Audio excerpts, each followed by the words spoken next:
I would like to direct you to something that many people have asked me, which is about civic courage. When I was young, I believed that intelligence was the rare commodity. If only people had intelligence, they could see further. And having seen further, they could understand. And everything else would come out from that. But yes, systems are hidden by complexity and need intelligence to cut through them. They need idealized forms, they need simplification, so we can understand them. They're also hidden, however, by secrecy. And no amount of intelligence alone will cut through secrecy. What is needed to cut through secrecy is some form of civic courage. And men like Mr. Snowden have shown that extreme degree of civic courage. But when you think about Mr. Snowden and you say, I couldn't possibly do that, how could I do that? I wouldn't even know where to begin to do that. I don't know that I could achieve anything important, and the risks seem profound. I have children that need to be protected. I have students that I need to care for. How could I simply leap off a bridge like that? Well, of course, you should never leap off a bridge. What you must do is experiment. And I feel the same fears as everyone else, as everyone in this room. I feel those fears, and perhaps even more, because I've had such experience with the dark side of a number of states. But if we look at some simple aspects of fear, for example, if you go out at night to collect your mail in the post office box and it's dark, you move with great trepidation and slowly because it's dark. In the daytime, you move with speed and confidence. What's the difference? It's the same post office box. It's probably the same mail. The only difference is that you know more and can see more and adjust the speed of your approach according to your knowledge.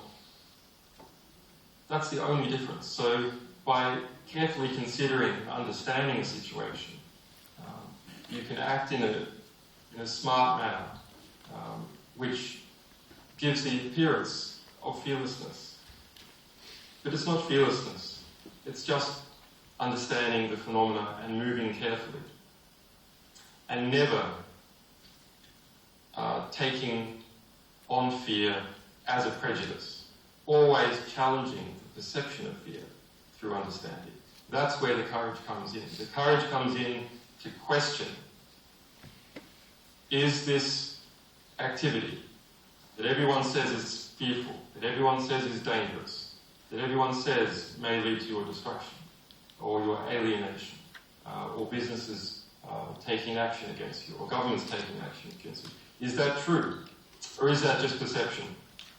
Because the only mechanism that abusive organizations like the Pentagon, or like the National Security Agency, or like those abusive elements of ASIO need is the perception of fear, the perception of risk. That is all they need in order to conduct themselves. And they are in the business of instilling fear into people in order to get away with more. That is their business. Instill fear in order to force people to do things. So we must always test every prejudice we have about risks. What is a risk and what is an opportunity? Always balance these two together. Don't leap off a bridge. That would be absurd. But leap off a small stool and see if that works. And then something a bit higher. And as you develop confidence in yourself and an understanding of the environment in which you operate, the political environment, the intelligence environment, the social environment, you can proceed with ever greater confidence in what you're doing. This situation for me, which of course to the outside world looks extremely difficult, and I'll not say that it doesn't have its downside, but actually we are very confident of winning. I came to this embassy as part of a broader strategy for WikiLeaks, the strategy to gain recognition for what we had been through, to gain the support of Latin America, which we have done. I found when I was in solitary confinement, when I was in the darkest time that I had in the last few years, stuck in the basement of Wandsworth prison here in the UK, locked in completely at all times. Well, I considered carefully, had I assessed the risks correctly? Had I in fact had a reverse prejudice, that in fact the risks were much more than I thought? No. In fact, I thought to myself, no, the way the situation is going, it is actually helpful to our cause for me to be in prison for a while, not forever, but for a small while. And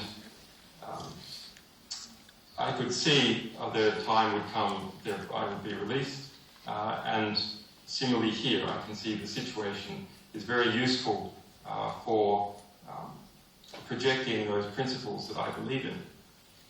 And every day that we are able to project our principles into the world, every day that we are able to operate in such a way where we follow our beliefs, our true beliefs, not what we want other people to think, not what would look cool to others, but what we truly believe.